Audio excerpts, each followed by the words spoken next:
وعلیکم السلام ورحمۃ اللہ وبرکاتہ۔ اللہ رب العالمین خیر و عافیت میں رکھے۔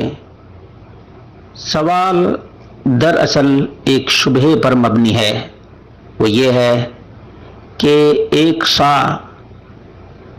اناج دینا چاہیے، تو شبہ یہ ہے کہ سونے کی زکوٰۃ کیا سونے ہی دیتے ہیں؟ اس کا جواب یہ ہے کہ بالکل سونے کی زکوٰۃ سونا ہی دیتے ہیں، سونا کی زکوٰۃ سونا ہی کی شکل میں دیتے ہیں، اور اسی طرح سے جانور کی زکوٰۃ جانور ہی کی شکل میں دیتے ہیں۔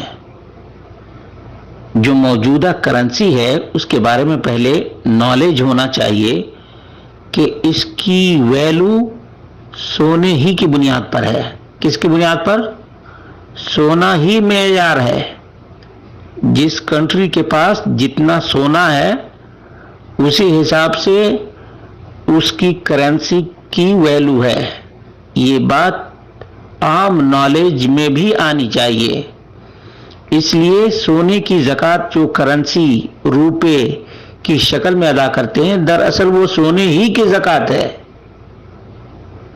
کیونکہ اس پر جو چپ لگا ہوا ہے پیسے پر، وہ سونے کی ویلو کے حساب سے چپ ہے۔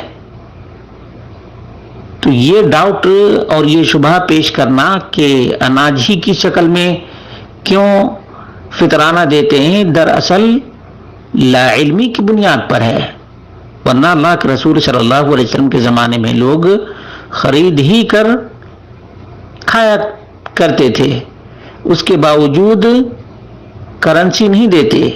دینار اور درہم اس زمانے میں بھی عام تھے، یعنی سونے اور چاندی کے سکے، لیکن نبی کریم صلی اللہ علیہ وسلم نے اناج دیا ہے تو اناج دینا چاہیے۔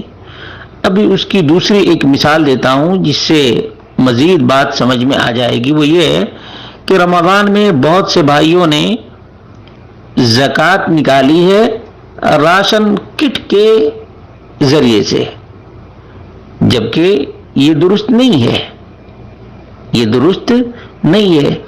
جب فطرانہ کی بات آئی تو الٹا معاملہ ہو گیا کہ بھائی راشن کی جگہ پہ پیسے دے دیتے ہیں۔